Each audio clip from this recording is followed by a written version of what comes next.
हर खबर पर होगी आपकी पकड़। डाउनलोड कीजिए एबीपी लाइव ऐप।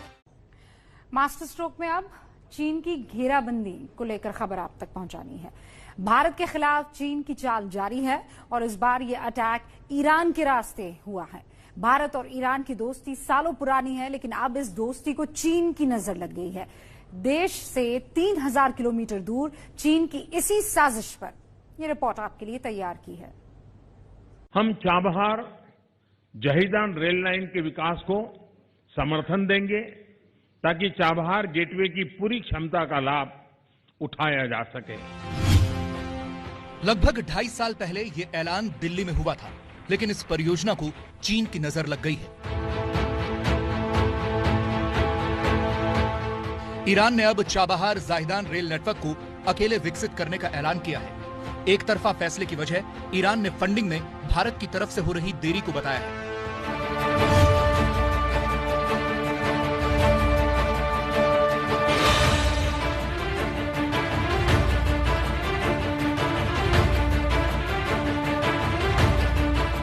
इससे पहले कि हम आपको ये बताएं कि भारत और ईरान की दोस्ती में चीन ने कैसे घुसपैठ की, आप ये समझ लीजिए कि भारत के लिए ये परियोजना क्यों अहम थी।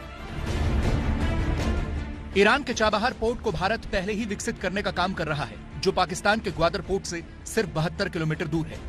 चाबहार समुद्र के रास्ते भारत से जुड़ा है। इसके अलावा भारत की योजना चाबहार पोर्ट से ईरान के जाहिदान तक 628 किलोमीटर लंबी रेलवे लाइन बिछाने की भी थी।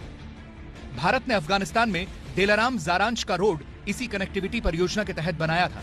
चाबहार पोर्ट जाहिदान के रास्ते अफगानिस्तान के जारांश को जोड़ता है। प्रधानमंत्री नरेंद्र मोदी की 2016 में हुई तेहरान यात्रा के दौरान भारत और ईरान के बीच जाहिदान रेलवे परियोजना को लेकर समझौता हुआ था।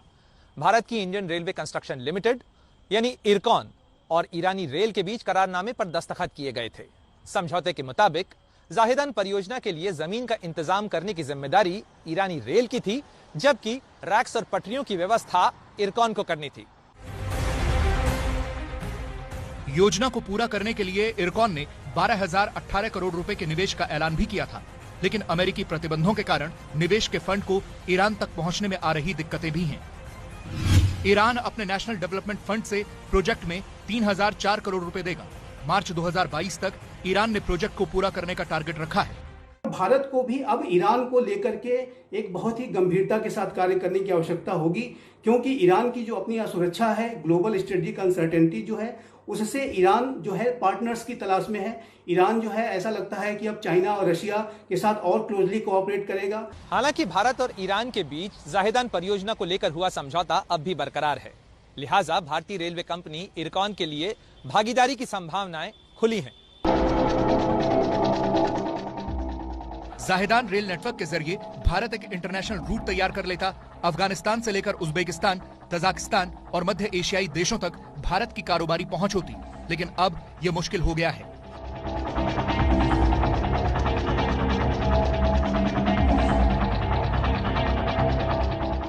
ईरान के इस एक तरफा फैसले की एक वजह चीन के भारी भरकम निवेश को माना जा रहा है।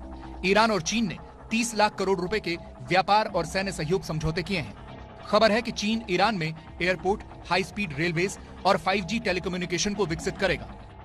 ईरान का ग्लोबल आइसोलेशन बहुत ज्यादा बढ़ चुका है। ईरान एक बहुत ही असुरक्षित तरीके से अपने आप को महसूस करता है और ईरान अपने आइसोलेशन को और अपनी असुरक्षा को जो है कम करने के लिए अब वो चाइना के साथ अपने संबंधों को लगातार बेहतर करने की कोशिश कर रहा है। चीन का ईरान में निवेश भारत को घेरने की कोशिश का हिस्सा है।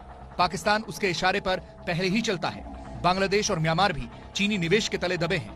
नेपाल सरकार भी चीन के इशारे पर भारत विरोधी एजेंडे पर चल रही है और अब ईरान में चीन का पैर जमाना भारत के लिए सही संकेत नहीं है। पहले नेपाल, अब ईरान।